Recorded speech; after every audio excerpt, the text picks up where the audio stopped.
Good evening, everybody. I think we're ready to begin now.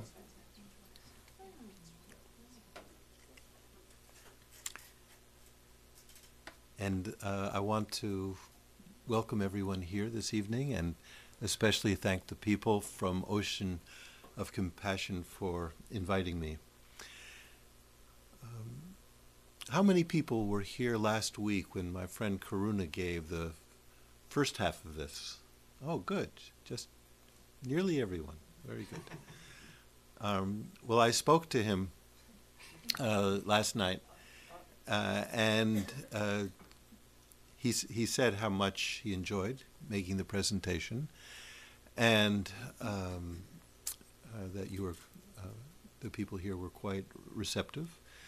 And he also said that the last slide of the show was a very old picture of both him and me, rather unrecognizable.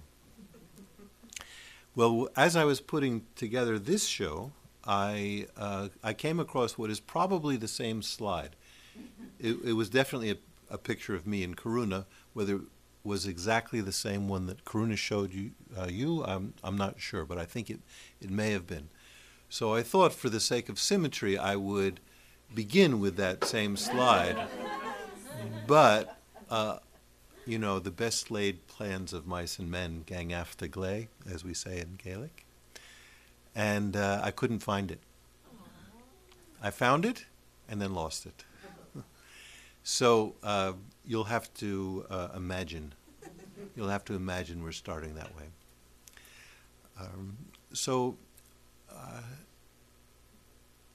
What I think I'm going to do is I've put together a number of images, and I'll go through them. And when the spirit strikes me, if a good story comes up relating to one of them, I'll tell the story. And then at the conclusion, if there's any questions that you may have, if I can answer them, I would be happy to address them at the end. Okay? So,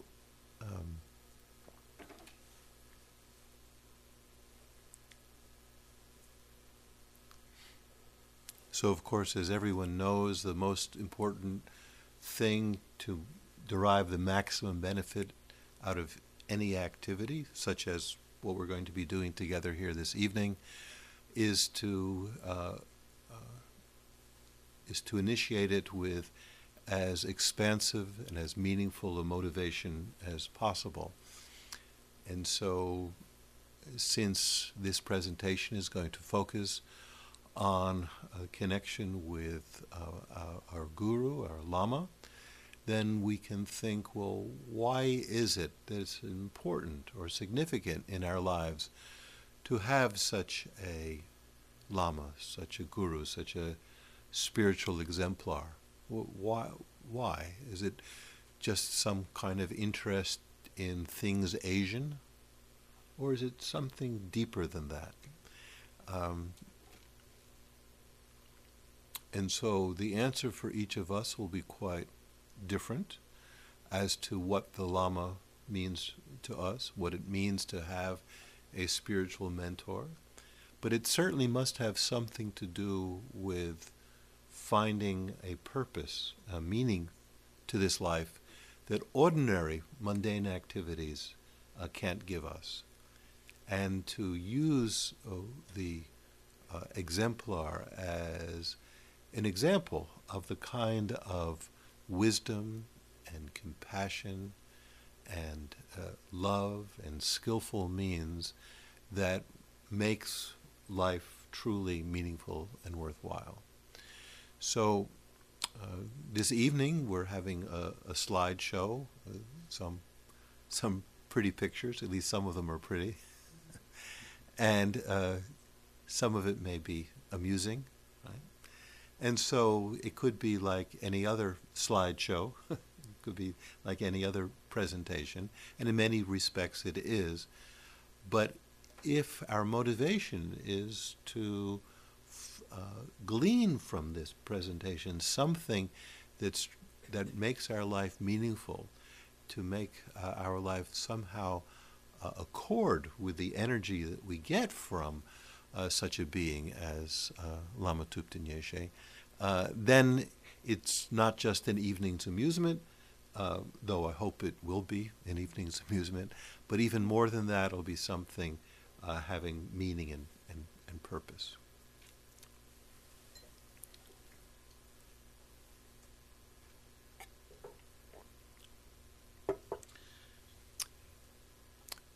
So one of the main reasons that I believe Karuna and I were asked to make this presentation is that these days, very few people who come to one of the FPMT centers, such as Ocean of Compassion, so few had the opportunity to actually meet Lama Yeshe in the flesh. Though, of course, there's pictures and videos and many books and so forth. And I believe his spirit, his influence is still present. People were asking for some of the older students if they would share stories of experiences of what it was like to be with Lama Yeshe. So Karuna gave his take on that last week, and now I'm giving mine. A very abbreviated version of mine, because I find that once I start telling stories about Lama Yeshe, it's very hard to stop. So I'm going to try to rein myself in a little bit. So for people who have not met Lama Yeshe in the flesh, you've probably seen pictures or statues of him. And the first slide on this presentation is a very small statue which is found in the stupa, one of the stupas at Vajrapani, the sister center in Boulder Creek.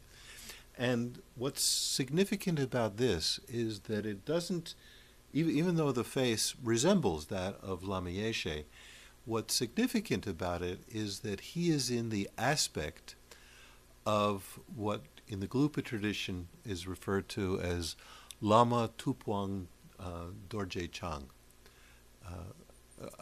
Lama Lobsang Tupuang Dorje Chang. So the first word, Lama, is just the guru, the person that we know, that we receive teachings from, who we recognize. Lama Losang is seeing the guru as inseparable, or in the aspect of the founder of this particular tradition, which was Losang Drakpa, or J. Rinpoche, Lama Tsongkhapa. So here, Lama Yeshe is shown with the attributes of Lama Tsongkhapa. And since Tsongkhapa himself was considered an emanation of Manjushri, the Buddha of wisdom, then the implements that he's holding are Manjushri's implements. So there's a sword of wisdom in his right hand, and in his left he's holding a lotus, and on the top of that lotus is one of the texts of the Prajnaparamita, or Perfection of Wisdom Sutras. So looking at it this way, we're seeing Lama not just in his ordinary human aspect, but as the embodiment of the guru, the founding guru of the tradition, who himself is inseparable from the Buddha. So when we say Lama Lobsang Tupuang, that indicates the Buddha. And then within the heart of the Buddha is the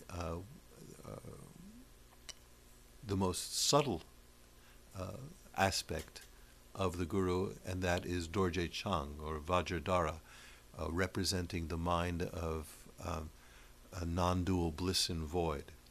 So all of that, from his most ordinary human manifestation as the Lama that we know, all the way through to the subtlest mind of enlightenment, all of that is indicated by a statue such as this.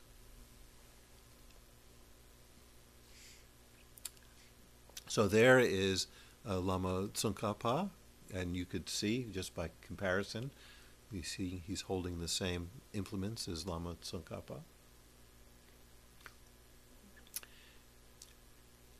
And in Tsongkhapa's heart is the Buddha, as shown in this particular line drawing.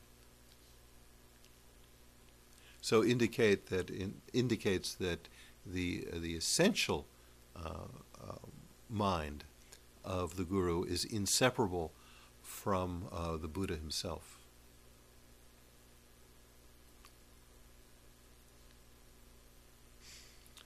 Such as in this picture.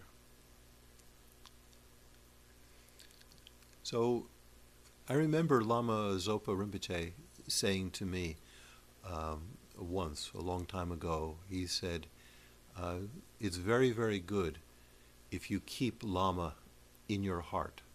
So that's the same thing that we've been seeing as the Lama is inseparable from Je Tsongkhapa, who has the Buddha in his heart, who has Vajradhara in his heart. So we can imagine our own Guru, in my case that would be Lama Yeshe, in one's own heart. Now, the Lama in one's heart is inseparable, as been mentioned, from the Buddha, from the mind of enlightenment. And the mind of enlightenment has certain aspects that are symbolized by various so-called meditational deities, or yidams. We already spoke about one of them, that's Manjushri, the Buddha of wisdom, but there are many other significant aspects of the mind of enlightenment, such as Chenresik, who represents the compassion of all enlightened beings.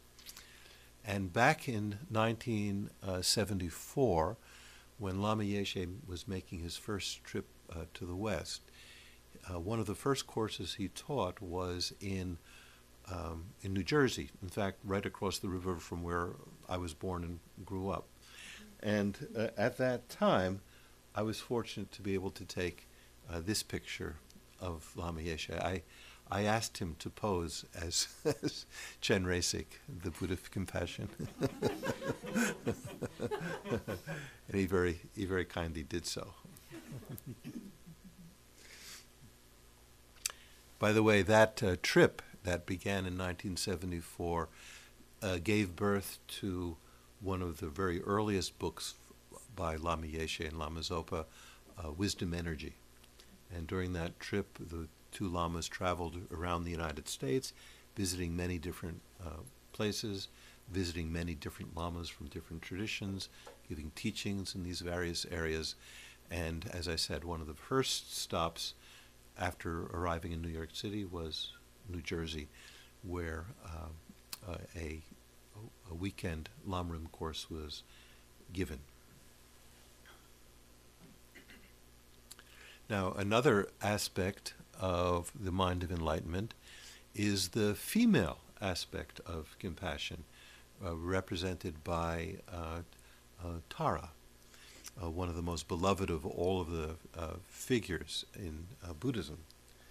And this is particularly appropriate for Lama Yeshe, because many people who knew Lama Yeshe were as impressed with his feminine quality as they were with his masculine quality. And there's several good reasons for this.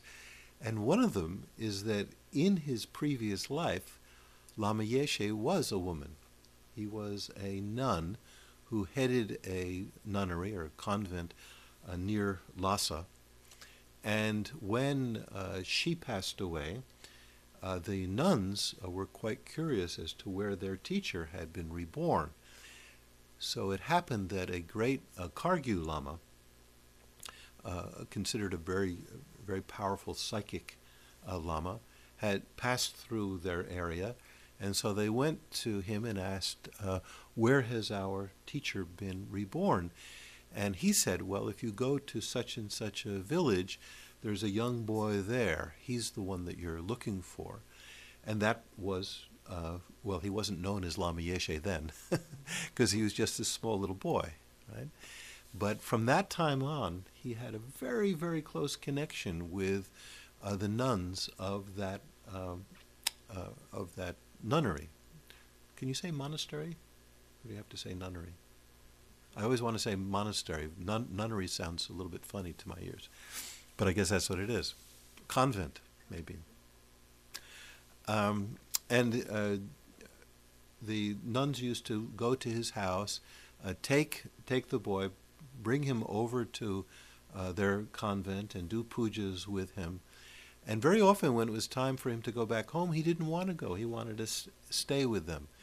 And this connection that he had with nuns remained throughout his life. Now, it's a sad but true statement that on the pecking order in traditional Tibetan society, the nuns occupy a rather low place because of the patriarchal culture of the past. And so they were often the last to get good teachers, the last to get resources, and so forth. This is a story I've heard many times. But Lama Yeshe always gave support for the nuns. And so wherever he was, the nuns of that area, well, I shouldn't say wherever he was, but in many places that he traveled, the nuns who were in that area went to him especially to ask for his support and his help, which he would always give to the limit of his ability. So this connection that he had with women, especially ordained women, remained very strong throughout his life, and he was quite appreciated because the energy that he gave to the nuns was not something that was widely found. The situation is changing now, but in the bad old days, nuns often didn't receive very much support. So the support that they received from Lama Yeshe was very, very significant. Now, a couple of years ago, I did a pilgrimage to India and Nepal. It was my first time back to that area in a couple of decades. And when I went to the home monastery of Lama Yeshe and Lama Zopa in Nepal, in Cayton, I saw for the first time the extraordinary nunnery that was built at the base of the Cayton Hill. One of the biggest structures, religious structures in the Kathmandu Valley. And I don't know the exact number, but I think there was at least 200, maybe 300, 400? 400 nuns present, receiving a full education, some of them on track to receive Yeshe degrees. And in fact, one of the students who didn't go through that particular monastery, but was from the students of Lama Yeshe and Lama Zopa, very recently was the first to receive the Yeshe degree, the first woman to receive that. So things are changing, and it's Lama Yeshe and Lama Zopa who are right at the forefront of that change. And of course, they receive very, very much support from His Holiness the Dalai Lama, who appreciates this. So, Tara, that's where I derailed my train of thought, was talking about Tara. If Chenresik is the mind of compassion, then Tara is that compassion in action. And some of you have already heard this story before, but in the beginning, when the very first FPMT centers were started back in the 70s, almost invariably the director that Lama Yeshe appointed would be a woman. And someone asked him about that because it was kind of unusual, and especially since center after center had a woman director. So they asked Lama, "Why is that? Why is it that you appoint women as directors of your centers?" And I remember him saying this so clearly. He said, "Because women get things done." And that's Tara. Tara doesn't just sit back and think compassionate thoughts, right? She's the one who gets up and engages in the compassionate activity. And that was, for me, that was Lama. He took care of everything.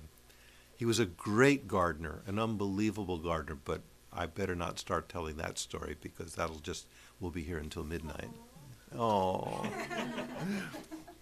You'll hear enough stories. But he was an extraordinary gardener. So he took care of plants and people. Some of you may know this girl.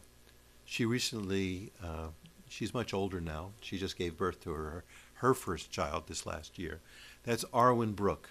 Her mother is Janet Brooke. She's the illustrator of Prince Siddhartha and a number of other Dharma books. And this was at the beach in Santa Cruz. And Lama Yeshe used to love to come to the beach, as you'll see in some later pictures of this presentation. And he loved children, and children very, very much loved him. So this caring mother aspect of Lama Yeshe came out very, very strong, very, very strongly all the time, but especially when he was with little children. And in this picture, some of you also may know some of the people in this picture. This is Lama Yeshe, and next to him, the woman whose baby you see, that is Lois Greenwood. Now she's known as Laura Greenwood, lives in Hawaii. And the kids camp that we have every year for the last 21, 22 years at Vajrapani started because she wanted a place that her son, who you see being held by Lama Yeshe, could receive a Dharma education in a camp-like atmosphere. So that little baby there is now something like 35 years old, and his name is Gabe. Remember Gabe? Gabriel?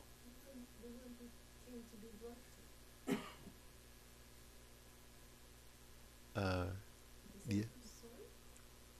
Yeah. Well, there's the husband is Gabe, and the son is also called Gabe. Yeah. Now, another aspect of the enlightened mind, in addition to compassion and wisdom that we've mentioned, is ability, skillful ability, the ability to go into a situation and do whatever needs to be done to be beneficial.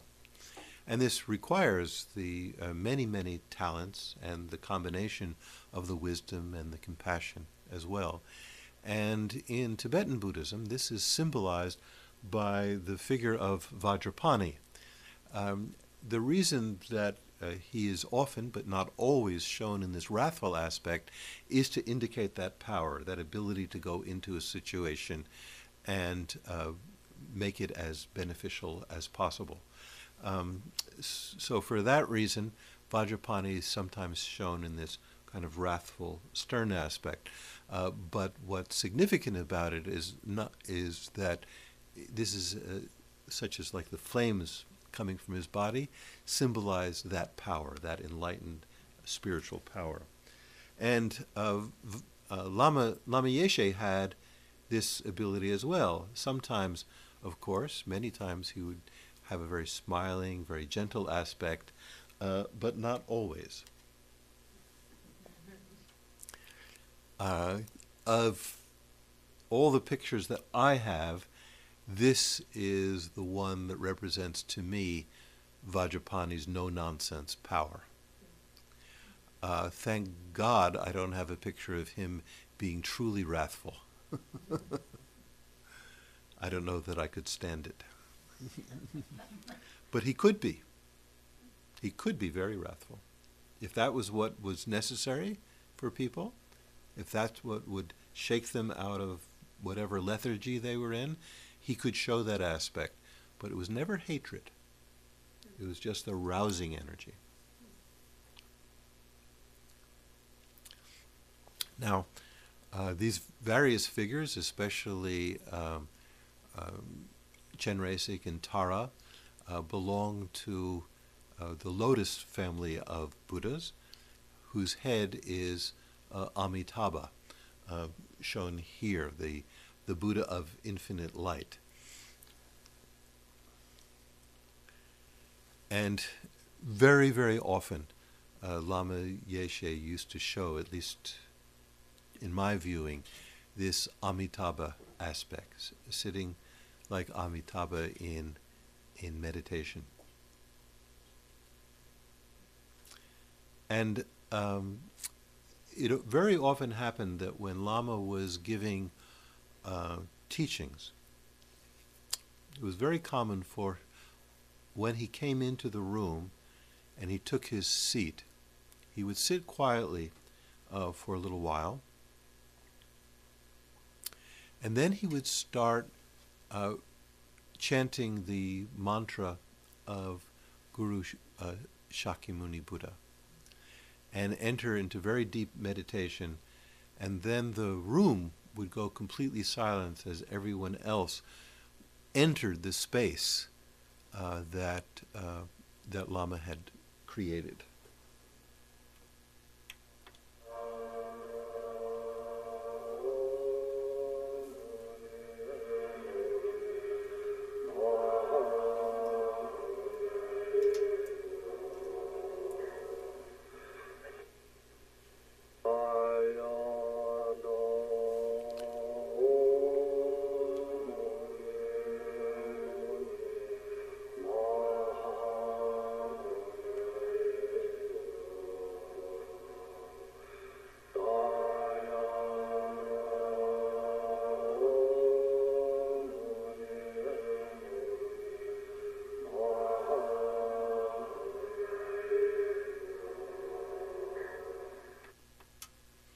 At the end, we can play it, the mantra 3 more times, and we can all join in.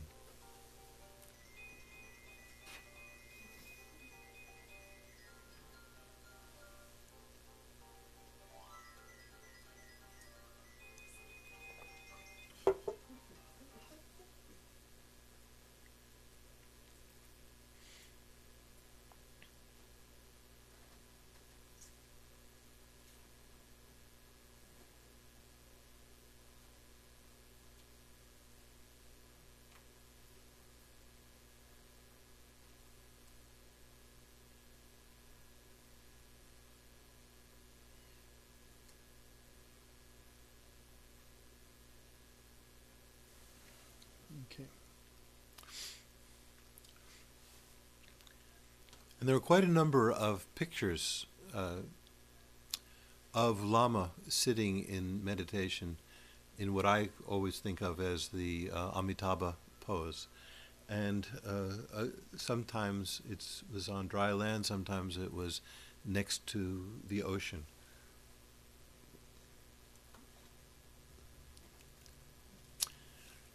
Now, the first, as I mentioned, in 1974 was the first year that the Lamas traveled to the West and produced wisdom energy.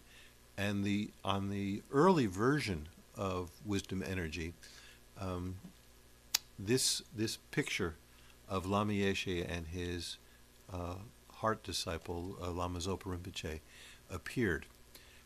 This picture itself was taken later on when they visited New Zealand, and a reporter for the New Zealand Herald took this picture, and we liked it so much that we put it on the cover of the first version of Wisdom Energy. And Lama had a connection with other Lamas as well. I don't know if any of you can recognize who the young boy in the lower left is. Does anyone recognize him? You'd have to really use imagination. And you might not have met him, but I have a feeling some people have.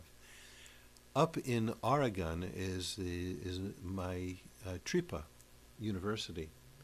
And the head Lama there, the head teacher there, the founder, is Yangtze Rinpoche. And this was Yangtze Rinpoche when he was a small boy, shortly after he was enthroned in Kopan. Anyone here met Yangtze Rinpoche? Can you see a resemblance? It's a little hard. It's like recognizing Karuna and me from the picture you saw last week. Not that easy, but that's him.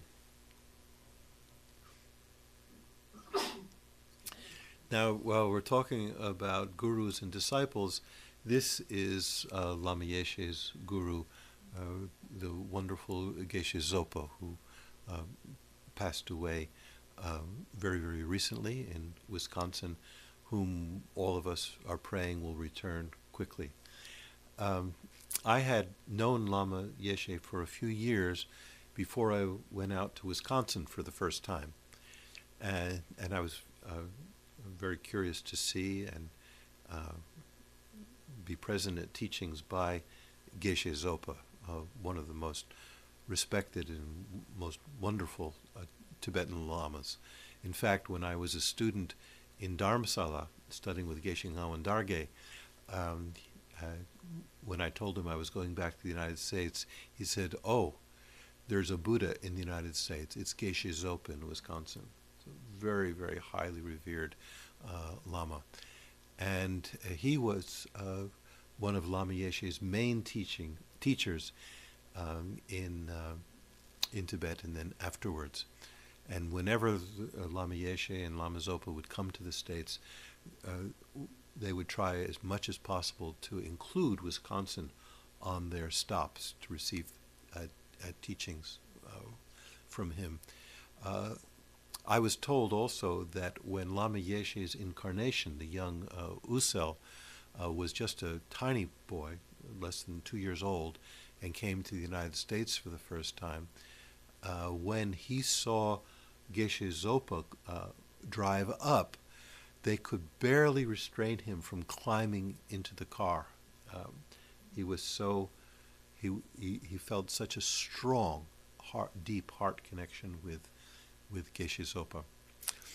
And when I saw Geshe Zopa for the first time, as I said, by that time I had known Lama for a few years, I went and saw him and had a few minutes together with Geshe Zopa in his room in Wisconsin. And as soon as I met him, I thought, oh, that's where Lama Yeshe gets it from. He was so sweet. He was so warm. He was so fatherly, or kind of like your favorite uncle, right? And so to meet the guru of one's guru and to be able to just see and feel the transmission of that same beautiful energy stirred me very, very deeply. Now, I haven't received that many teachings from Geshe Zopa. I've been present at some, and I've helped edit some works of his. But I think everything that I could ever have learned from Geshe Zopa was there right in that first moment of inspiration of just what he embodies. So it's a fervent wish that he returns as quickly as possible and continues his work on behalf of all beings.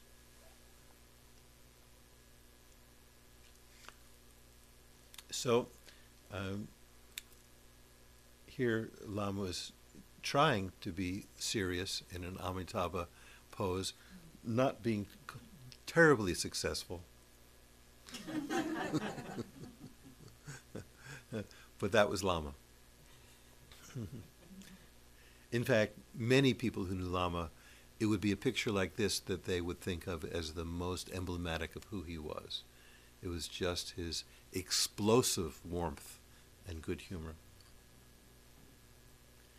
The next several pictures are from a series that I took when Lama was teaching at the University of California in Santa Cruz. That was in 1978, if I remember the year correctly. And one of his students, Jan Willis, who is now a professor at Wesleyan in Connecticut, at the time she was a professor at UCSC, and she arranged with her department head that Lama could teach her semester. While she went on sabbatical, Lama substituted for her. And that was an amazing time, because Vajrapani, Land of Medicine Buddha and Ocean of Compassion, they didn't exist at that time. This was, before either of them had been founded. So Vajrapani was the representative center in this area, and it was still being built. And it was being built by the people who Lama Yeshe always affectionately referred to as the bushy people, because they lived out in the bush. And you could really tell, because twice a week, Lama would give teachings at Oaks College in Santa Cruz. And all the students who had signed up for the course would be there, of course. And the whole contingent of bushy people would also come. And if you went into the parking lot, you didn't have to ask whose cars belonged to the Vajrapani people. If it was covered with a lot of mud and dirt and it was really old and rickety, they came from Vajrapani. And so Lama Yeshe used to come into this main auditorium in Oaks College and begin to teach. And of course, all his Vajrapani students would stand up out of respect for him.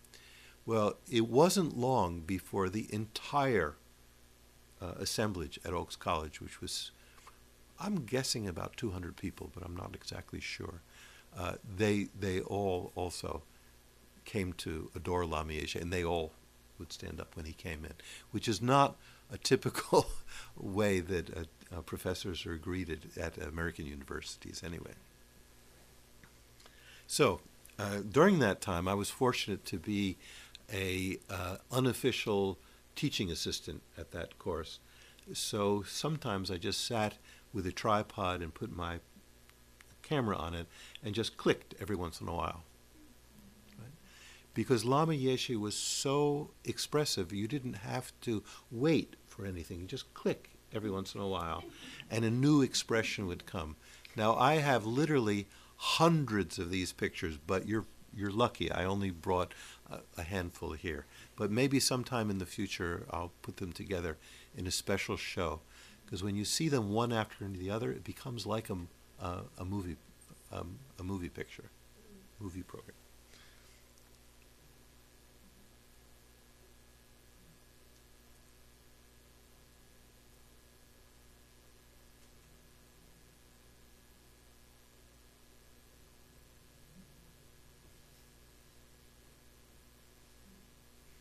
Here's Vajrapani.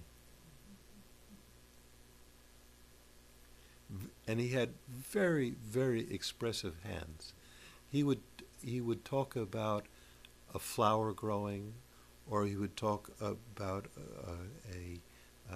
people receiving inspiration or opening themselves up to inspiration, and he would mime that with his whole body, his expression, and especially his hands.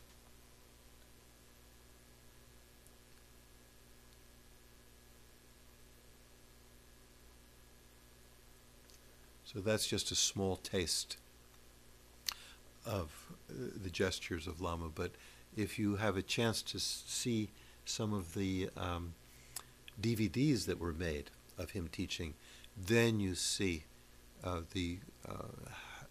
you see his constant changing of expression, and you also then get to hear what he's teaching at that particular time. Now we're back at the Santa Cruz beach, which he loved very much. And again, many Tibetans, even when they go to the beach, remain completely covered up, but that wasn't Lama Yeshe's style. And the next series of pictures, if I remember correctly, were from a motion picture that I took, a moving picture that I took of Lama at the beach. But unfortunately, I haven't been able to find the motion picture itself. It still exists somewhere. But before it completely disappeared, I managed to take a few stills. So the quality isn't that great, but it shows Lama cavorting in the water.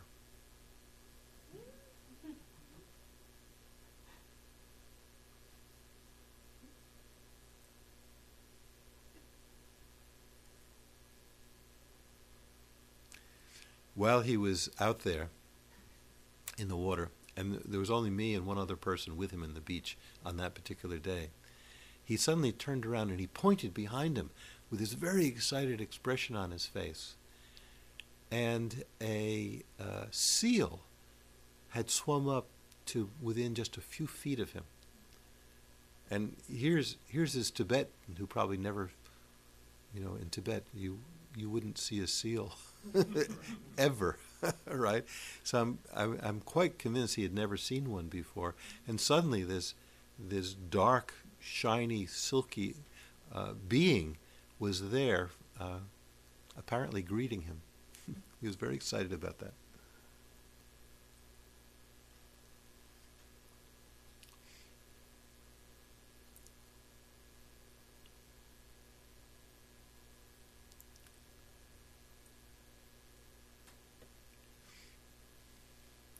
Now here, one of the things I like about this picture is in this one, Lama is showing the Buddha at his heart, and in this case it's Tara, who, again, one of the major practices of Lama Yeshe, and he would on different occasions give initiation into Chittamani Tara, and so here he's demonstrating this particular Tara statue he was using to bless the child of one of his students that he was visiting in San Francisco.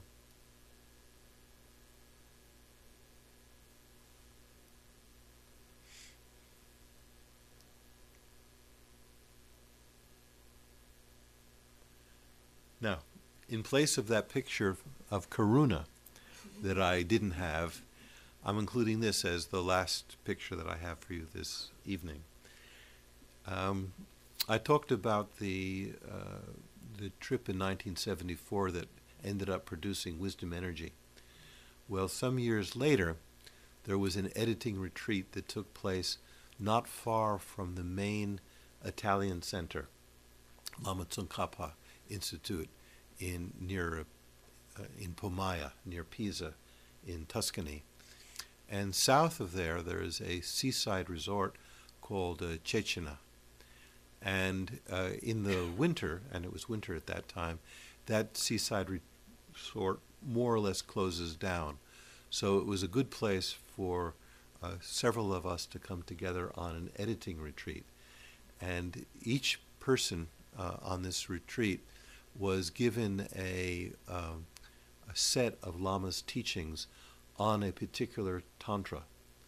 And eventually, from this retreat, came some of the earliest books on tantra by Lama Yeshe, as well as his introduction to tantra, which was gleaned from all of these various transcripts. So Lama was, while we were doing that retreat in Cayton, Lama was at Lama Tsongkhapa Institute, which is a few miles north of there. And on one occasion, actually, I can't quite remember whether we went up to Lama Tsongkhapa to visit him, or he came down to Cayton to visit us, and I can't tell from that surroundings, but it was exactly at that same time. So in this picture, let's see. Let's start with Lama Yeshe himself and go counterclockwise. Do you recognize who's right next to him? That's Venerable Steve. Right? And then continuing counterclockwise, that's Venerable Hermes, a Dutch monk.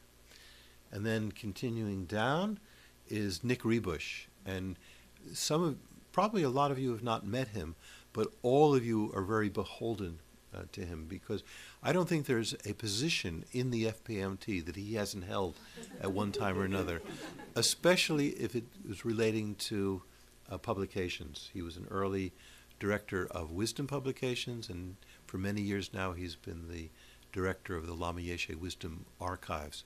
And he's the one who's now putting together the long-awaited biography of Lama Yeshe. And don't ask me when it'll come out, because I can't give you an answer to that. But hopefully it'll be soon. And it'll be called Big Love.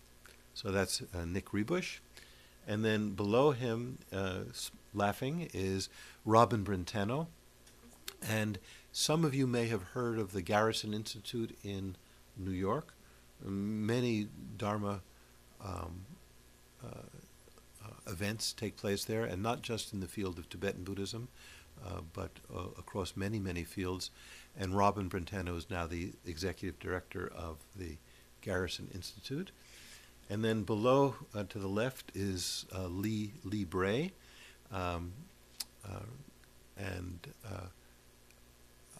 haven't seen him in quite a few years, so I don't have much of an update to give on Lee. And then next, turning around to look at Lama Yeshe, I wonder if anybody can tell who that is, even though you can't see her face. There's one person here who knows her. Pemo, can you guess who that might be? That's Sharon. That's Sharon Gross? Sharon Gross. Right. Sharon Gross, who is one of the students in the Yeshe program, way back when it started in England, and now she lives in the Santa Cruz area, and at present she works for Gray Bears, this group which helps older people by and also is responsible for getting many meals out every day, and she's one of the main people coordinating all of that activity. So she's still continuing to do great work like that. And then next to Sharon, whose head is about to be cut open with Vajrayogini's cleaver that Lama Yeshe has in his hand, that's me. And I think that was the last thing I put together. Yeah, it was. So, if you have any questions, I started putting this together, and I literally had hundreds of slides, but I ran into a technical problem of uploading them onto the PowerPoint presentation, so I just decided to go with this number for now.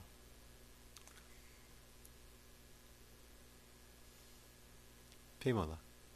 You work with Lama editing his teachings. Did you work directly with Lama? Did he tell you what to do and how to edit? What happened there?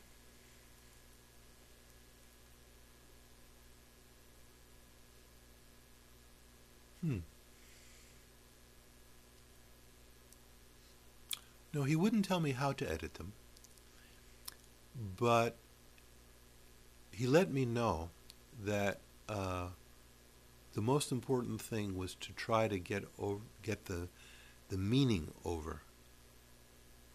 across from whatever the teaching was. And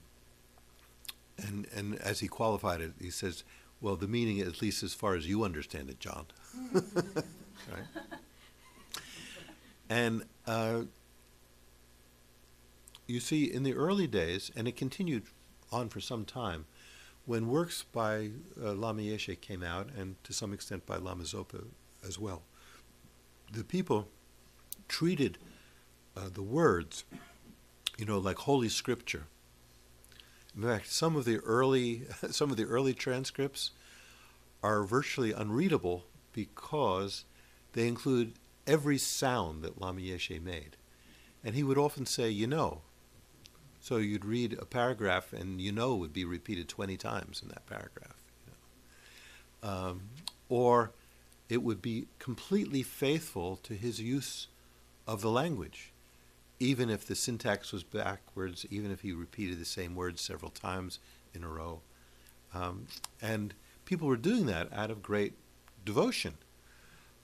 But unless you were present or had a tape so you could hear it, those words didn't exactly jump off the page.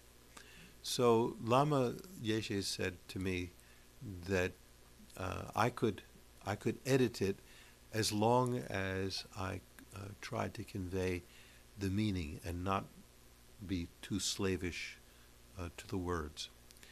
And well, the next story I'm going to tell is it's a little bit embarrassing for me to tell it because it's what I took as a form of praise, and that didn't happen too often, but in this occasion it did. When Wisdom Energy was being put together, Nick Rinpoche, again, I told you he was always involved in publishing. He was reading the selections to Lama, and I was the one who had edited those talks. So he was reading what I had written to Lama to get Lama's reaction, and also, in some cases, Lama would give some additional teachings, which then would get edited into the final text. So Nick told me something which pleased me very much, actually made me blush. He was reading something that I had written, a paragraph that I had written, and then he pointed out to Lama, he said, what John wrote in that paragraph, you didn't say that, Lama, because he also had the original transcripts with him. He said, you didn't say that. And Lama said, yeah, but that's what I meant. And so for me, it was like an affirmation that what I was doing was not that far off the mark. So that doesn't mean that everything that I wrote subsequently was his final meaning, but we tried as much as possible never to publish something without it being read back to Lama first. Introduction to Tantra, which we did at that Italian retreat, which was born from that Italian retreat, that was read back to him. But then he gave subsequent teachings on the 6 yogas of Naropa in various places around the world, including in California. And so then those additional teachings were edited into the final manuscript. And it was our hope that the final manuscript with those additions would be read back to him so he could make any other changes or corrections deemed necessary. But that retreat in Cayton on Introduction to Tantra took place in 1983. And by the end of 1983, Lama had left Asia to come to California to get treatment on his heart, and he didn't survive. So in March of that year, just not that long after the retreat had ended, he passed away, and so we weren't able to read that last part to him, but everything else was read back to him. So we feel confident that it's a reflection of what he meant to say.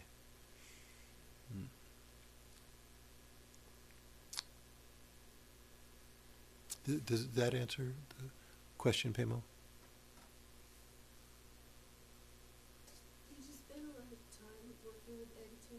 or it would just give you the papers and you would go off and do it on your own? Or Yeah, I never did the editing that I can think of. I never did it with him or in the same room as him.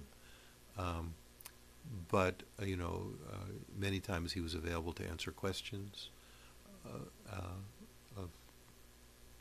if I had some questions, and the other thing that I had a number of occasions to do with Lama was something that took place way before the editing, and that was when Lama Yeshe would give teachings. On a number of occasions, he would produce what would be considered the root text of that teaching. In other words, especially if he was following a text by Lama Tsongkhapa or Maitreya Buddha, then he would want to produce a translation of that text so that it could be given out to the students there. And so often he did that with me. Now, I unfortunately never learned Tibetan, so I could be of only minimal help to him. But I would be there when he would be going through the text and coming up with his own translation of that root text. And that's what we would pass out to the students. And that was quite an amazing experience for me, because it was like receiving the teaching from him before the teaching. I would be there as he was producing the text, and then later we would hand out the text, and then he would teach from it to whomever was the audience. Sometimes it was in Asia, sometimes it was in Wisconsin. He gave a whole series of teachings on a text by Maitreya up in Wisconsin at Geshe Zopa's place back in 1970-something, 77 I think it was. And anyway, it was an extremely eye-opening experience for me to see how Lama operated, because Lama was a scholar. He didn't ever receive an official Geshe degree, but he was a Geshe. I think if he had sponsored a few dinners, he would have had the Geshe degree, but he wasn't interested in that. But he completed all of the work for it, and he was a very extraordinary debater, according to all accounts, all Tibetan accounts. And so he, even though he very often, for the Westerners, showed himself to be kind of happy-go-lucky, smiling, friendly guy, he was a yogi of the Haruka Tantra, and a scholar. And so on some occasions, when I'd be working with Lama Yeshe, he would have several texts open. He would have, like, let's take the case of this text by Maitreya. It's called The Discrimination of the Relative and the Absolute. Chida Chuni Namshe, one of the 5 major texts of Maitreya. And he chose it because it was short, and he figured he could finish it all in the time he had available. And he did. And that was unusual. It was very unusual for a Lama to begin and end a text. Some other teachings lasted for years, and he would give it at different places around the world. But this one, he gave the whole thing in Wisconsin to the same group of students over about a 2-month period of time. It was quite extraordinary. So anyway, when he was preparing for this, to give this teaching, he would have Maitreya's text with him, because that's what he was translating. But he would also have a number of commentaries by great Tibetan masters, or translation of Indian masters if it was available. So he would have commentaries by one of the Karmapas, who had a commentary to this text. I think there was one by one of the great Indian masters, like Vasubandhu, perhaps. But he had in front of him, 3 or 4 different classical commentaries to the text. And I remember on one occasion he did something that was so Lama Yeshe. He came to a particular line in it, and I'm going to make up the names now because I don't remember exactly which ones they were, but it was something like this. He said, this line here. He says, well, His Holiness the Karmapa says it means this. And Vasubandhu says, his commentary says, he understands it, he interprets it this way. He says, but for this class, I'm not going to use either of those. For this class, I'm going to interpret it this way. Right? So it's not as if he didn't know all of these commentaries. He knew them very well. But when he was teaching, his main thing was always to communicate. So he wanted a commentary, he wanted an interpretation that would mean something to the people, that would speak to them in their own language, using ideas and approaches that he felt would fit their mind, right? And for me, that, as I said, that was really Lama Yeshe. If I had, there's so many qualities that he had, but if I had to mention what I think his passion was to communicate. Very often during teachings, right in the middle of the teachings, he would look out at the audience and say, "We communicating, dear? We communicating?" Like that. He always wanted to know that what he was saying was touching the people's heart. And he didn't care if it was the most detailed, erudite, academic interpretation of a particular teaching, right? Because that might just go over everyone's head. Instead, he would give the interpretation that he felt was most relevant to the lives of the people there. And that was an incredible quality that he had. Lama Zopa Rinpoche mentioned that quality himself in a slightly different context. He was talking about the qualities of Lama as a teacher, and of course, being very humble, he put himself down. He said, when I teach, I just teach the little that I know, But when Lama Yeshe teaches, he teaches to the heart of everybody who's present, so that everyone's there, everyone who's present gets something from the teaching that means something for them. So he wasn't teaching a text. He was teaching the people, right? And he had this incredible ability, which is shared by some other extraordinary lamas, of at the end of one of his teachings, very often if you walked around, people would say, "Oh, Lama was teaching, speaking directly to me at that teaching," And another person said, "Really? I thought he was speaking directly to me," because the kinds of things that would be on their mind would be the kinds of things that he would talk about. And it would happen again and again and again. And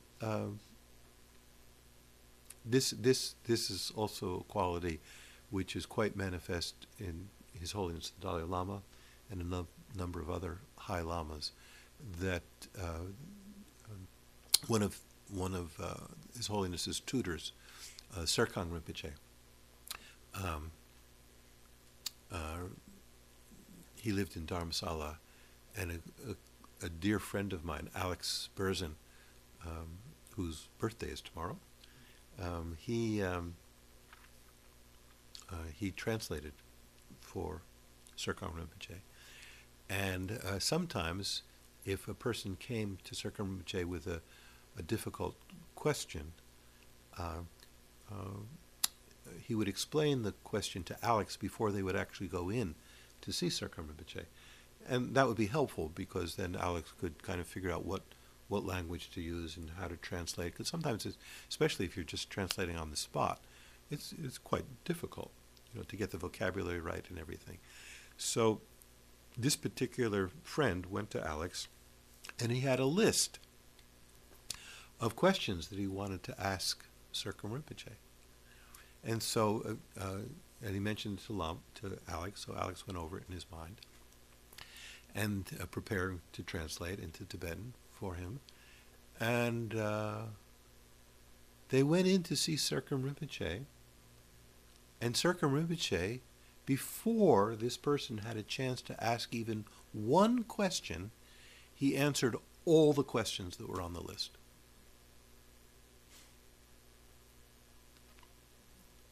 Unfathomable. The ocean of these extraordinary beings' mind really is an ocean. Depthless. And the sensitivity of being able to tune in like that. And Lama Yeshe manifested that quality on many, many occasions as well.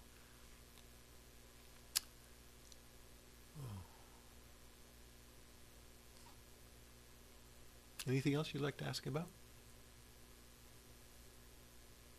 Can you tell us what it was like being his student? What it was like being his student? Yes.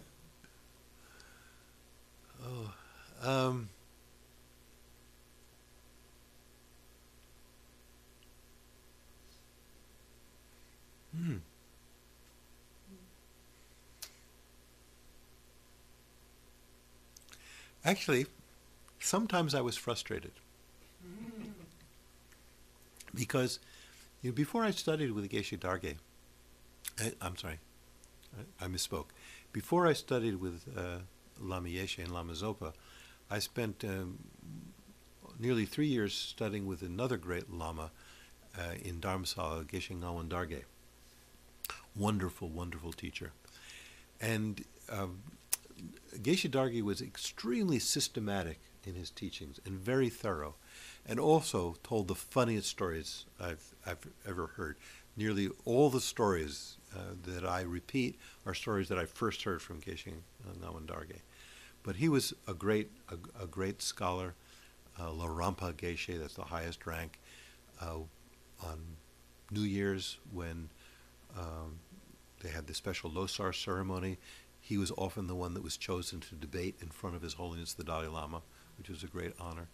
And he gave his teaching in a very systematic manner, and we received all kinds of teachings from him. Chantkirti, Shantideva, Nagarjuna, all of these great beings. And he would start at the beginning and go through systematically and give all the teachings. And if something had 17 parts, he would teach all 17 parts. And very thorough.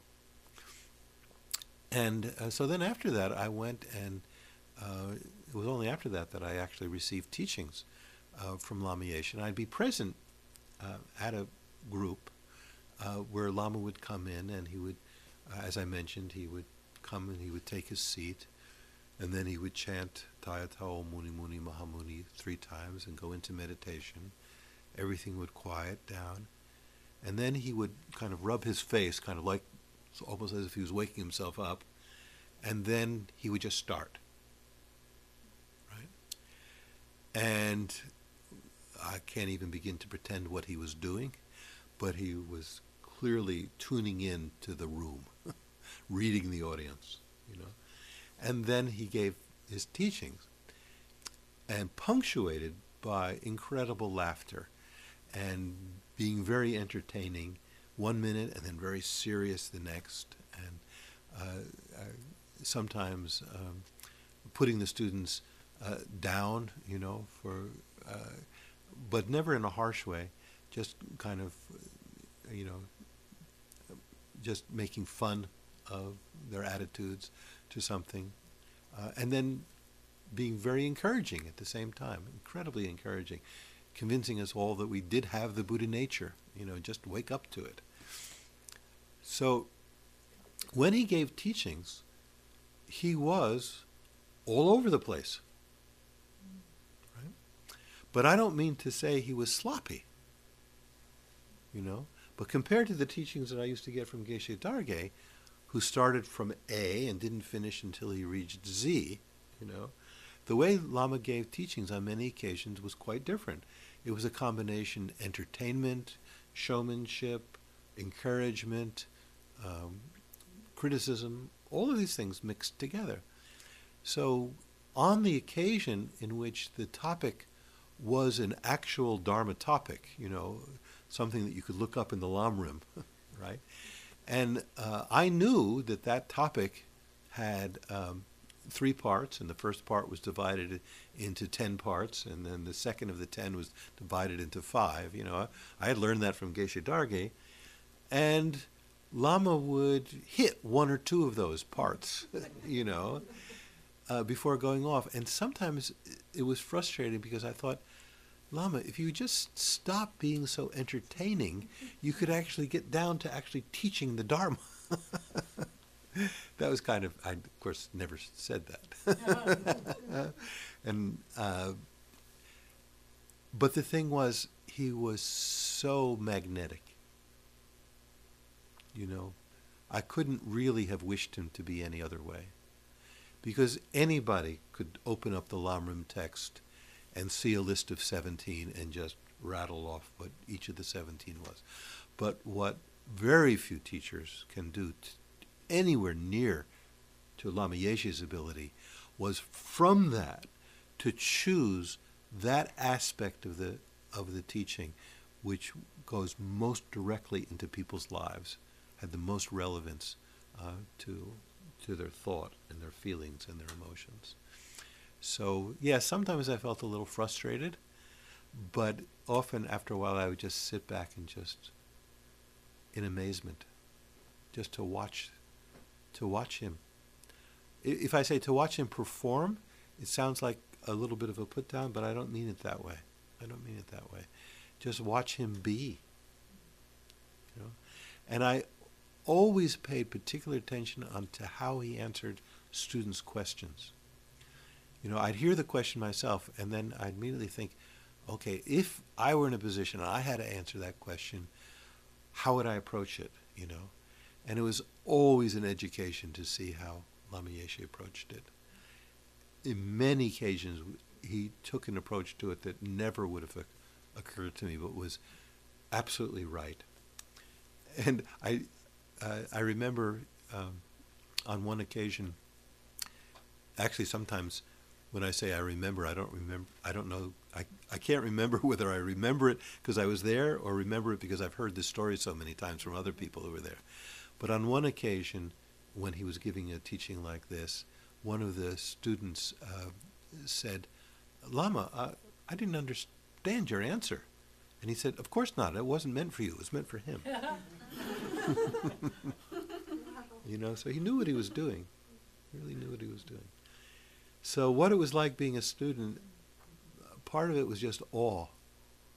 Just to be in his presence. But again,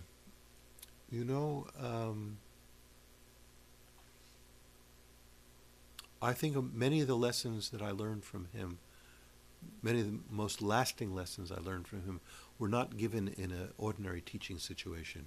It was just observing how he was with people, how he was with plants. That was a big teaching to me.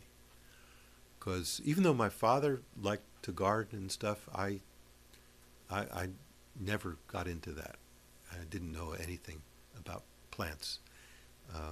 My son is making up for it. He works for a landscape gardener, and he's going into that field. But for me, it's like I don't know from nothing, So once I was staying with him, and I think this was in Wisconsin, and or maybe it was in Seattle. He was staying at the home of a judge who one of his students had clerked for, and she got him the chance to stay in this beautiful house in Seattle, and I think this is where it was. And so wherever he would spend any time in a place like that, he would just spend a lot of time in the garden, and he would produce things that garden had never produced before, often many times bigger. And I'm not exaggerating. People who would come by later and they would see this stuff growing there, and it would amaze them. So on one occasion, he was transplanting lettuce plants from the little pots that they had been in, and now he was going to plant them in the garden. And later that summer, we ate that lettuce. But I was with him as he was starting to do the transplant, and I said to him, Lama, I'm sorry, but I think all these lettuce plants are dead. And he said, why do you think that? I said, look, they're so limp and wet, and they look like overcooked string beans, just limp like that. So he says, I think they're dead. He said, oh no, John. He said, oh no, they're not dead. They're very much alive. And when I put them into the ground, they're going to, now the rest of it, he acted out. I don't know that he used any words at all, but he mimed a lettuce plant sending out down its root, drawing up the nutrients, and blooming into a full-fledged plant. He did it with his body, completely. And as I said, he might not have used any words, because he was able to communicate so completely using every fiber of his being. And there was another occasion like that I witnessed. And this was in Kopan, the home monastery in Nepal. And it was the course was over and all the students were there, and there were people visiting from the outside, including a woman who was there was a couple at the course, and she was the mother of the son, right? So she was the mother and mother-in-law of this couple. And they were from a Spanish-speaking country, and she could only speak Spanish, and Lama didn't know any Spanish. His incarnation knows Spanish, but he didn't know any Spanish at that time. And we were out on the lawn behind the temple, and I was some distance away. I was about as far away from him as I am from the back wall. And he was having a conversation with the mother. Now remember, he doesn't speak any Spanish. She doesn't speak any English. So the whole conversation, I could see as well as she could. She could hear what he was saying, but she didn't understand what any of those words meant. But he mimed a whole conversation of, you don't have to worry about your two children, because while they're here, I'm keeping my eye on them. And he completely communicated it so well that me, standing several yards away, I understood the entire conversation. And again, he just did it through gesture, expression, and so forth. And that was also a challenge when I was editing his works, right? Because sometimes the transcript would have one word repeated about 5 times. So if you weren't there, if you didn't hear the tape, you just see the same word repeated. But when Lama would say that word, each time he would say it a bit differently, with a different inflection. And so I tried, when I was facing something like that, if I could, what I would try to do was give words to what I thought he was expressing, even though all he was actually saying was that one word repeated 5 times. And hopefully I got it right more times than I got it wrong, like that. So that was a big education, just a big education to see how he communicated. And as I said, that was quite his passion. Like I remember he was in Santa Cruz once, and people went shopping. He liked shopping. He was always buying things and then giving them to his teachers or his students or monasteries or so forth. He liked all kinds of stuff like that. And so he was going in and out of these different stores. And I noticed that when he was out on the street, and there was a group of his followers, his students, with him, like a gaggle of geese following the mother, to be around him. So while he was there, and catering to us, it always seemed like he had his eye out, looking,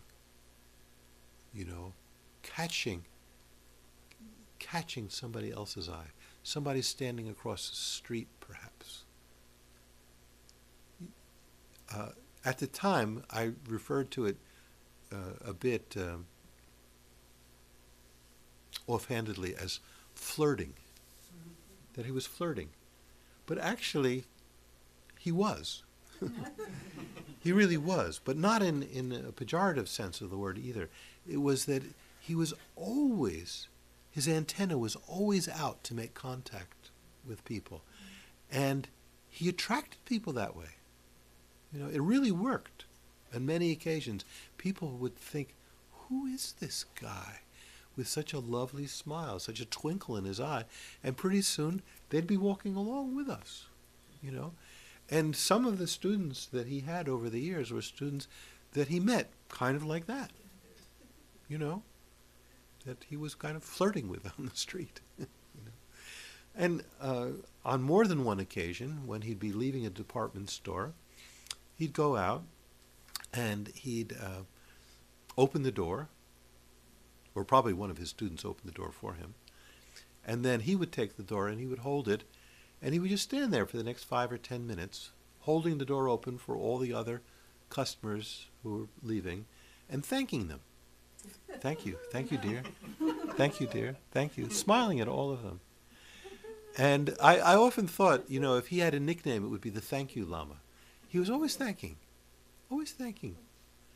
And, for someone who gave so much, sometimes I was wondering, well, what exactly is he thanking us for? He's the one who's doing all the giving. And I don't know whether there's a real logical answer to that question, but the way I understand, the way I answer that question is, he was thanking us for giving him the opportunity to serve. And that's what he was all about, serving. And many of you have heard this quotation because it's been repeated in print and elsewhere numerous times. But right at the very end of his life, the day before his contemplated surgery, which no one thought he would survive, either the heart ailment he had or the surgery. It was all very dicey. So the day before that, it was every chance that the next day was going to be his last. And so he was speaking with some of his students, and it was reported by Lama Zopa Rinpoche that on that occasion, Lama Yeshe said to him, he said, "It doesn't matter if I die tomorrow. It doesn't matter. I've been very fortunate. I've been able to use myself as a servant for others. So if death comes, no regrets." That's pretty much an accurate quotation of what Lama Zopa reported. I wasn't there. I was back in Nepal. But that was the report. So, and that was such an impressive remark to me. You think of people on their deathbed, right? And what are they going to be known for? I led my team to 4 Super Bowls. I founded an empire. I'm the richest person in North America. I have many friends. Well, that's getting a little bit better. There's all kinds of things that one would be proud of in one's life. But how many people, when they're passing away, think, well, not a bad job. I was able to serve others. And yet that was him. And that was the Dalai Lama. That was Lama Zopa Rinpoche. That is them. Not was, is them. Right? That's the nature of their being. Do you remember when His Holiness the Dalai Lama in 1989 won the Nobel Peace Prize? And then at one point he went over to Oslo to accept it Oslo or Stockholm. I think it was. Oslo. I think it was Oslo. And he gave a speech, and when you read that speech, what he's basically saying is, this Nobel Peace Prize, whether you know it or not, those not his words, right? Whether you know it or not, this Nobel Peace Prize was being offered to bodhicitta. You know, he didn't say it was being offered to me. You know, it was being offered to the spirit of bodhicitta. And what is the bodhicitta? You know, it's the wish to become everything that we can, you know, to overcome all our limitations, to achieve liberation. Why? In order to be an enlightened servant of others. That's exactly what it is. Right? So all of these most extraordinary lamas, who you can follow for year after year after year, all times during the morning, afternoon, and night. And what are they doing? Working for others. That was especially evident with Lama Zopa Rinpoche, Kepche Zopa Rinpoche, because for years and years and years he never slept. So if you worked with Lama Zopa Rinpoche, you might be called in to work at 9 o'clock in the evening, and you'd still be working at 4 o'clock in the morning. And then when you left, somebody else would come in and he would work with them, or do a puja, or go and give a teaching, or go save an animal, or do something. But whatever it was, morning, noon, night, you know, having given up sleep virtually completely, just serving others. Nothing for self. But by doing nothing for self, then of course he reaped the great benefit of having Buddha mind, you know, the greatest accomplishment we could ever wish to have, a blissful, completely unlimited consciousness, which is, no matter what the outward circumstances may look like, completely happy. I think one of the greatest teachings that Kepche Zopa Rinpoche gave in this life was when he manifested a stroke. Because from the day he manifested the stroke, he was laughing. There was no despair, there was no self-pity. And other doctors and nurses that I spoke to who work for people on the wards where stroke victims go, they said their biggest problem is not the physical effect of the stroke, but the fact that they fall into this state of despair and self-pity. And here was Lama Zopa, Kepche Zopa Rinpoche, experiencing a very, very serious debilitating stroke, right? And there wasn't an ounce of despair or self-pity. Laughing, joking with the nurses, the attendants, doing whatever had to be done. Like that. So imagine what it must be like to have that kind of mind. You know, the kind of mind that I've been kind of pointing out with Lama Yeshe mostly, but also we can point it out with Kepche Zopa Rinpoche, His Holiness the Dalai Lama, and so many others, you know. Such a spacious, full mind that even outward circumstances that would normally cause other people to crash has no ability to dampen their compassionate work on behalf of others. What kind of mind that must be. Very inspiring. So, that's what it's like to be a student of Lama Yeshe, was to be around that kind of energy, to see that energy manifest itself.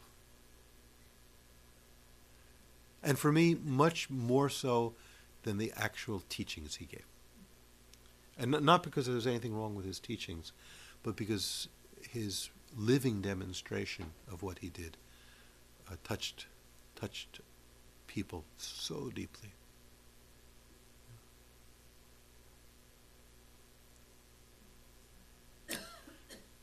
If we're finished, we can be finished, but if there's something else that you want to bring up or ask about, we can have a few more minutes if you'd like. John, you may have already answered this question. Were you asleep?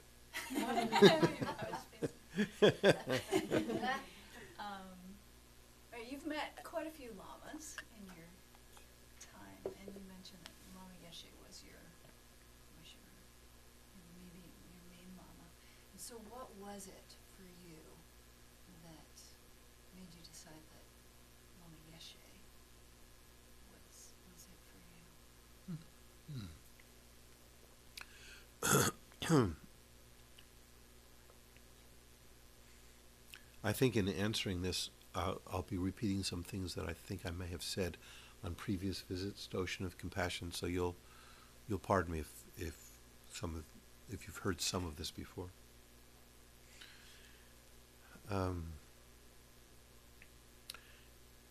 First, I should say that I have studied with a number of lamas, and I consider 4 of them to be my root lama. I consider them each an aspect of the other. Right? But of those 4, Lama had a certain pride of place in my heart. And that largely has to do with the circumstances of how I originally made contact with Buddhism as a living tradition. This was back in the last week of 1970. God, 44 years ago? I thought I would have gotten farther than this in 44 years.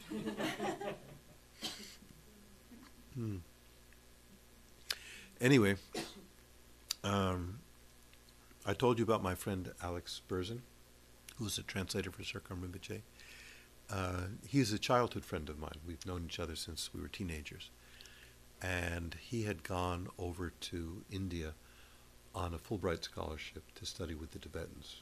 That's another whole story. While he was there, he used to write me letters and tell me about his studies. And he was studying with Geshe Darge. That's how I initially made my connection with Geshe Darge. And this was in Dalhousie. This was before the scene moved to Dharamsala. And I would do a little bit of reading, but in those days there wasn't the Buddhist bookshelf was very narrow. So in fact, most of my reading was not in Tibetan Buddhism because there was hardly anything in Tibetan Buddhism. But I would read Alan Watts and Zen Buddhism, like that. And I liked the teachings. I liked the psychology of it very much. I liked the tone of the teachings very much. But all along, I had this nagging doubt in the back of my mind, because I hadn't met the living tradition at all. So what did I know about a Buddha other than pictures I had seen or statues? And then any of the small bits of the teachings that I had read. As I said, there wasn't that much available. And in the readings, there was a word that really bothered me. It was to be desireless, the state of desirelessness. Right? Now, remember, I'm in my mid-20s. So that didn't sound too attractive to be without desire, without the spice of life, And then I started thinking, well, yeah, look at those pictures and statues. They're very serene. They're very balanced. And they seem to be very much without desire. But I'm not sure I want to become a statue. Right?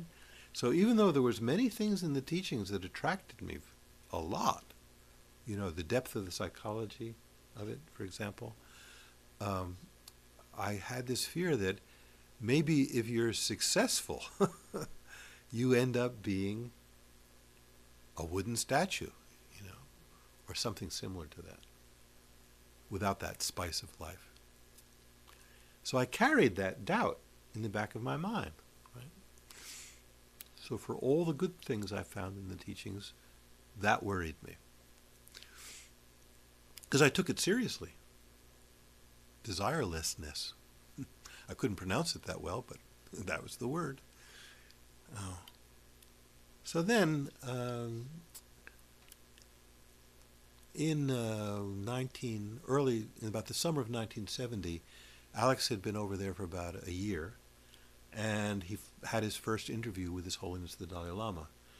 And that was a life-changing event for him, and for me, as it turned out, because he immediately wrote me a long letter and said,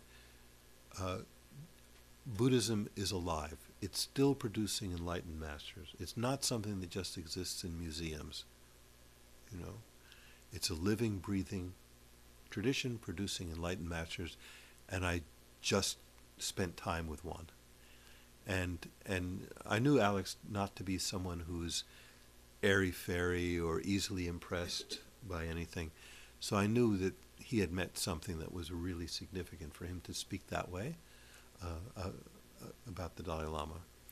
And then he went on to say that the Tibetans consider themselves as custodians of a treasure that they received from India several centuries ago, and now with the loss of Tibet, they feel it's their duty to bring it back to the world, you know, to India and the rest of the world. And so anyone who can help in any way, help them disseminate the teachings, would be most welcome and most supported. Now, by supported, he didn't mean financially supported, but in those days, for example, to be an American in India was difficult because you could only stay a limited amount of time. But through the agency of the Tibetans, you could get, I was able, and Alex was able to get extended visas. So that's how we were paid. We were paid by being allowed to stay, much longer than most Americans could stay without leaving the country. So that was the kind of support that they would get. And also the teachers were made available to us. So everything that I could have wanted. Alex was training to be a translator, which he is now an excellent translator. And I, as I said, I never learned enough to become a translator, but I had certain facility with words from being an English major in college after I dropped out of pre-med.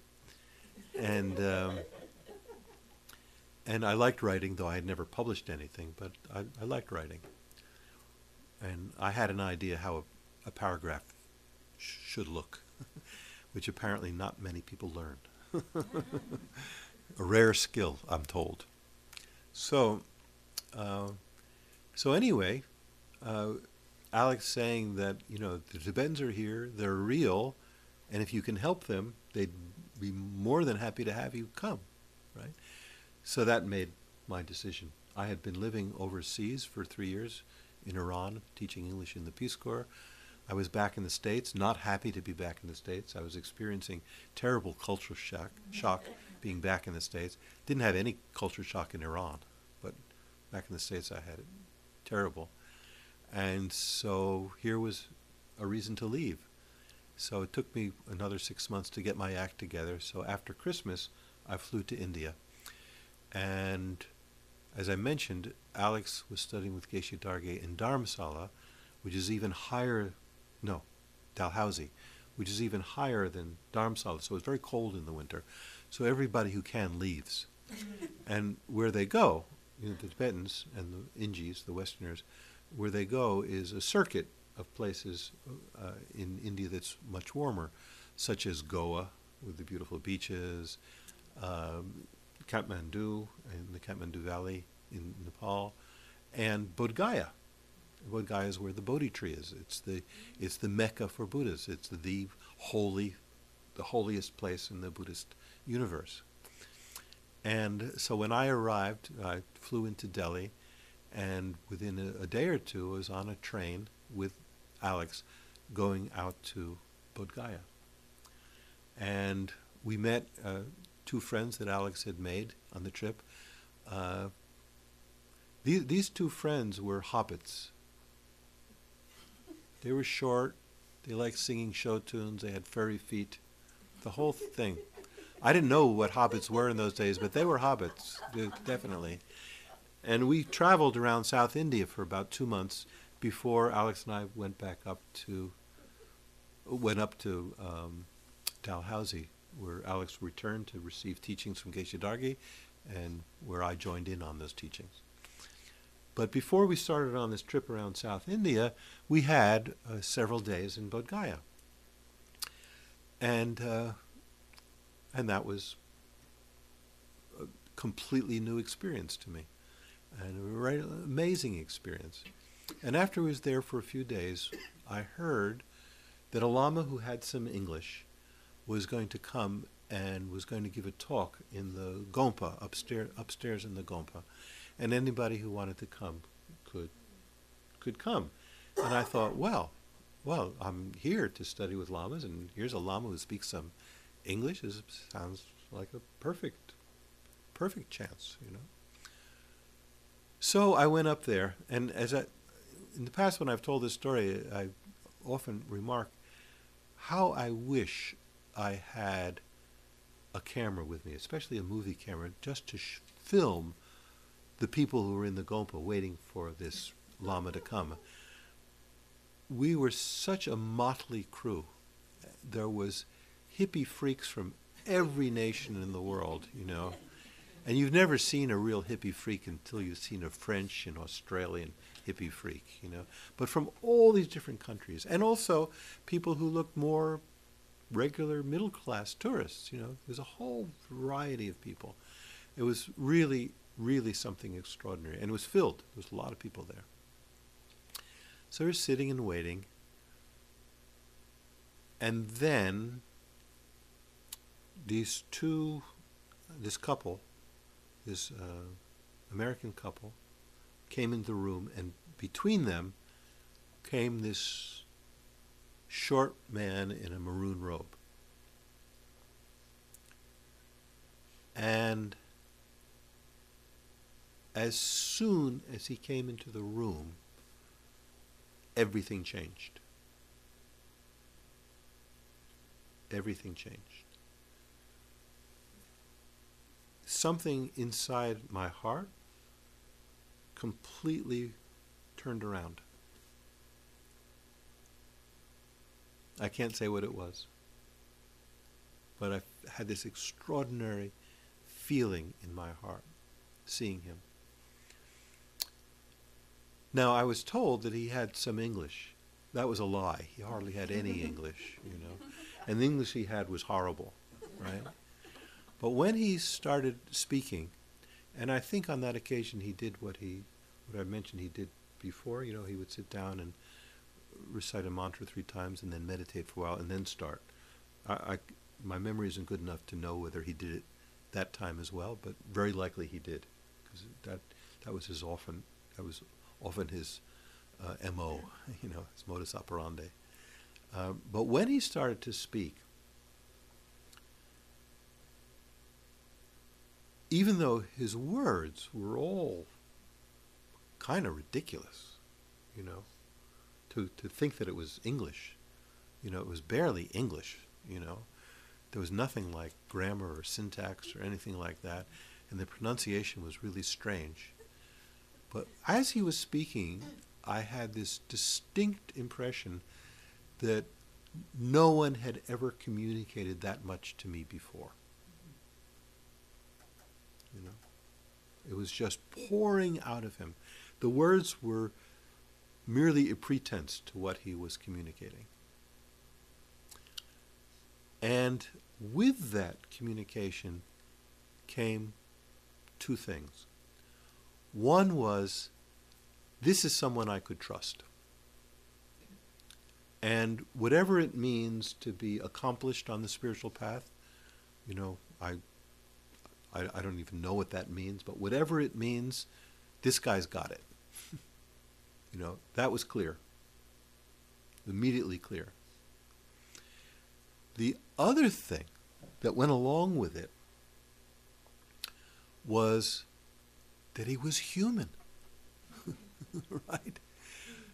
Whatever it meant to be desireless didn't stop him from being warm, affectionate, funny, present, compassionate.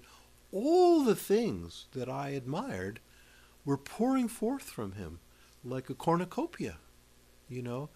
So that doubt that I had harbored for those previous months, like that maybe the spiritual path makes you less human than before, he blew it out of the water just by his being. Completely just wiped it out. Disappeared entirely.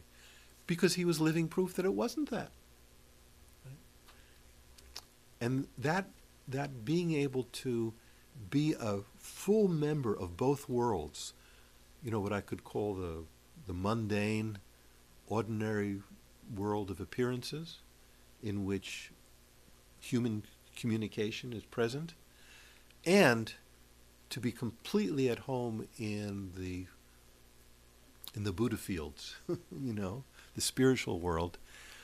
It was clear that he inhabited both places without any contradiction, like that. So I knew from that moment on, I knew I would see him again. But in fact, I didn't see him again for almost 3 years, because he traveled around South India, went up to Dalhousie, studied with Geshe Dargi first in Dalhousie and then in Dharamsala. And during all that time, I was never in any place where Lama Yeshe was. He was mostly in Nepal, and I was in India.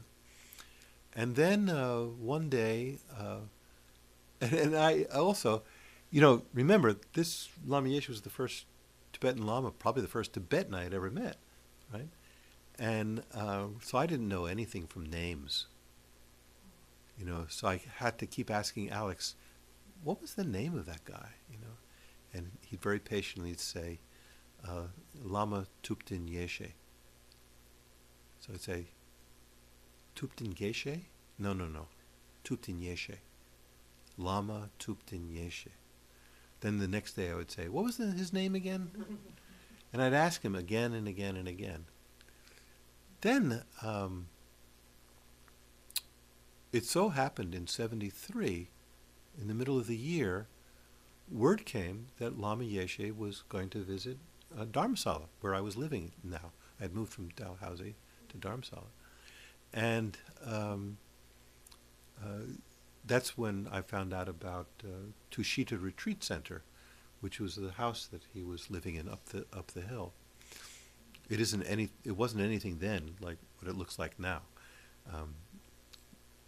But that's where he was staying.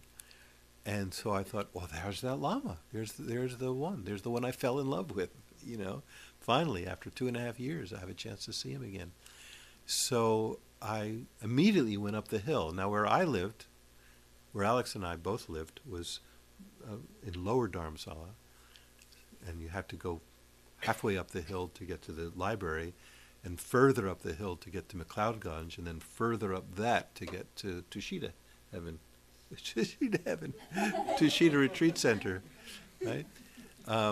And I was never in the greatest of shape, so even getting up to the library used to get me out of breath. But I was intent on going up to Tushita and meeting this Lama, partly because I wasn't sure whether he was for real or not. So I'm going up the hill, and partway up, I see this group of people coming down the hill. Lama being one of them. So I kind of joined the party and asked them where they're going.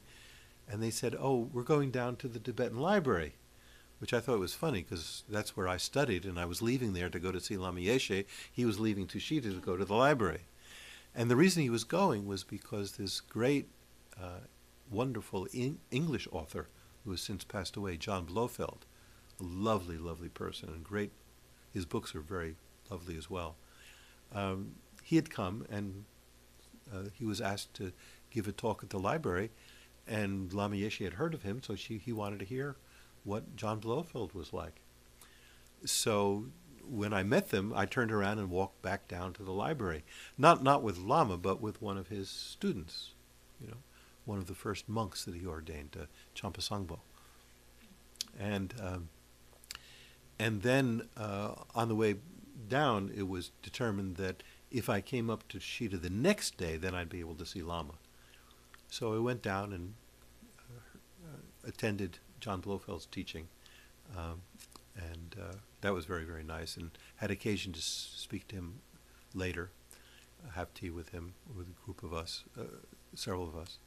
And then the next day that I went up to Tushita and arrived, all out of breath for this trek up the hill, and was told that Lama was taking his afternoon nap. Now, as Lama Zopa pointed out, this afternoon nap, which was a regular feature for Lama Yeshe, wasn't any ordinary nap. That's when he did his clear light meditation. And Lama Zopa attested to that, But to the outside, it looked like he was just resting, having eaten lunch.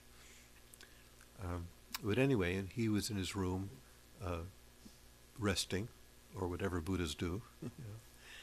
And so I was just waiting outside. I was kind of happy that I wasn't ushered in immediately to see him, because it took me a while just for my heart rate to get anywhere near normal. And then he got up, and he felt that I was outside, so he went to the door and called me in. And he was sitting on one of these rope beds that they have in India.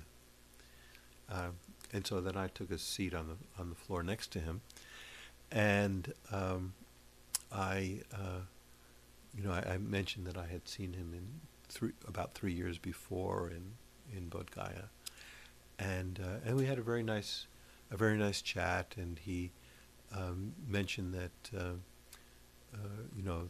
the November course that Lama Zopa teaches, that he also teaches at, would be coming up later that autumn. And I said I was going to go try to attend that course. And he said, very good. And it was very, very pleasant. And then at the end, now remember, Lama Yeshe was quite short, but he was a shape shifter. He could be different sizes. And Dalai Lama is too, by the way. He has been known to be different sizes. Anyway, as I was getting ready to leave, he pulls himself up. I think he was kind of sitting up on his bed at this point, and he took hold of my hands, or put his hand on my head. I don't remember which one. But as I looked at him, his face changed. Now, as you may have seen in some of the pictures of Lama Yeshe, his face was asymmetrical. Like his eyes weren't even. Right. One was higher than the other. And he had one of those kind of faces that if you put a mirror halfway through, the left side of his face and the right side of his face was very different. It was very, very different, very asymmetrical. Now, where I lived, Alex had a tanka, a very simple, very elegant tanka of Shakyamuni Buddha, with his very, very symmetrical face.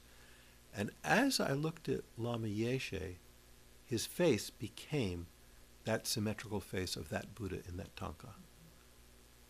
It was no longer asymmetrical. It was a perfect Buddha face. And then all of this energy I felt just pouring into me. As I say, I can't remember whether he had his hand on my head or not, but it was like this waterfall of energy just poured into me. And it was on that note that I left. And when I stepped outside, there in the distance, in the western horizon, the sun was just sitting on the horizon. The big red Amitabha sun, like a huge omega, was sitting on the horizon just like that. And then I walked down the hill, and I really it didn't feel like I was touching the ground the whole way down. And then I thought, well, what had happened 3 years previously was not a fluke. Here it happened again. The same thing. So from then on, I continued to study with Geshe Darge. He was a wonderful teacher. And he gave many, many teachings. You know, every day, Alex and I took close to 4 hours of classes with him. 3 regular classes he was giving at the library, and another 45 minutes just for us on a text that the Dalai Lama wanted Geshe Darge to transmit to us, and which became some of the early booklets that came out of the Library of Tibetan Works and Archives. You may have seen some of them. And so even after many, many years, still I think the vast majority of teachings I ever received were from Geshe Darge, because he was a tireless teaching. And we had hours and hours of teaching from him, 5-6 days a week, like that. But at one point I realized that I couldn't get enough of Lama Yeshe. You know, so from that time onwards, I divided my time between India and Nepal. Started attending the different Kopan courses with him. Was there in '74 when he did that first visit to the West, and then tried to arrange my life so I would be around him as much as I could. In Europe, in the United States, in Nepal, in India. And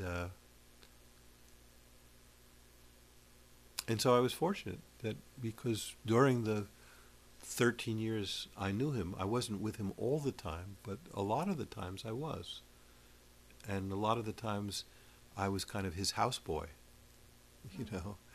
I don't know what I could do for him, because I couldn't cook. He could cook, so he'd cook for me, you know. I couldn't garden, so he'd garden, you know. But just living with him, just staying with him was just such a treat. Now there's one final story. Now I've told this story before. It's a cheesecake story. Who here has heard the cheesecake story? Nobody? Oh, I thought I told it here not long ago. Okay. This is a story I'm going to end on tonight, okay? Remember, I said that once he was staying in Seattle, and he was staying in the house that belonged to this federal judge, really high judge, you know, because one of Lama's students, Pam Cowan, clerked for that judge. And so she arranged that the judge was away on vacation, and so while he was away, he gave permission for Pam's teacher, meaning Lama Yeshe, and me to stay at that house. So we stayed there for a month, and he used that time also to study English. So we would drive into, no, I'm confusing. That was Madison, Wisconsin. No, we did all kinds of things during that month, and Lama Yeshe used to talk about things that he thought people really, really liked, that they found delicious, that they were kind of like addicted to. So sometimes it was chocolate, and Lama has a book out called When the Chocolate Runs Out. You might like that. Very small book, very nice. But that particular year, the thing that he was always referring to was cheesecake. That's what he professed to really like. Whether he liked it or not, whether he liked chocolate or not, I don't really know, but he knew we liked it, so he was always interested in having it around.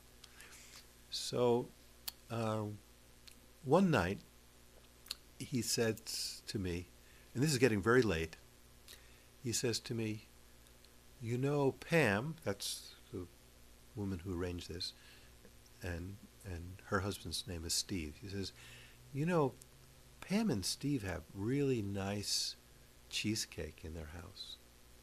He says, maybe if we call them up, they'll invite us over for some. So I said, well, Lama, it's pretty late, but yeah, if you think so, we could always call, you know. Because I knew that even if it was late, Pam and Steve certainly wouldn't mind Lama coming over. You know, they love Lama. So So I dialed the number. I dialed Pam and Steve's number. And I hand the phone to Lama. He takes the phone. No, I won't do that. Ruin the recording. He takes the phone, and this expression comes on over his face. And I think, uh-oh, what's this naughty boy going to do now? You know. And even though I can't hear Pam on the other side of the phone, I know exactly what she's saying from Lama's side of the conversation. So Lama's saying, yeah, no, Pam, no, not really good. No, I'm sorry, not good.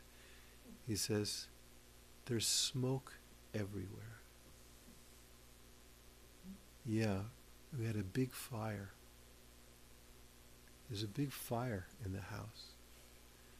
And then I can hear Pam panicking and saying to Lama, put John on the phone.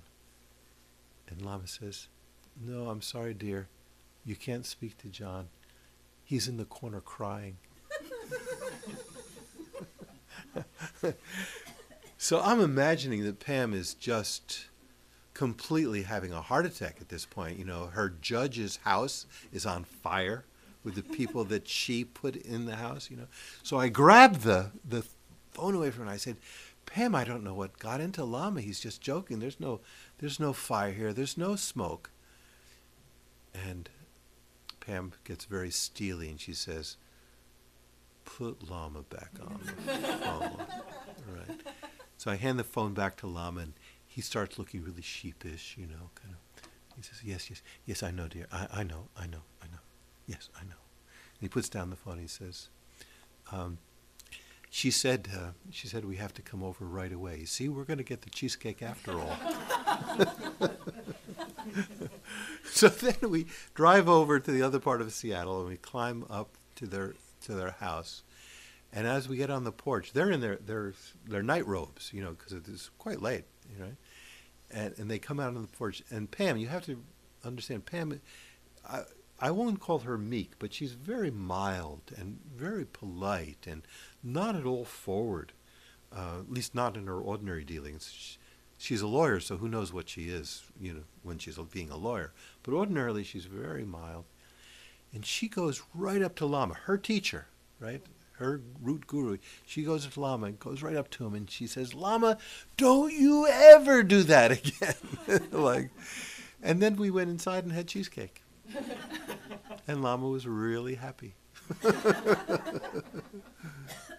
And that was Lama goofing. And that was as much Lama as anything else. So, why don't we listen to him, and you can join in on the mantra if you care to.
there's been any positive energy generated by anything that we've done here this evening, collectively or individually, may it bear fruit in us being able to make contact with Mahayana gurus of the quality of Lama Thupten Yeshe in all our future lifetimes, so that we can develop his same qualities of wisdom, compassion, skillful means, and a blissful, unlimited consciousness of full enlightenment, thereby becoming enlightened servants of others.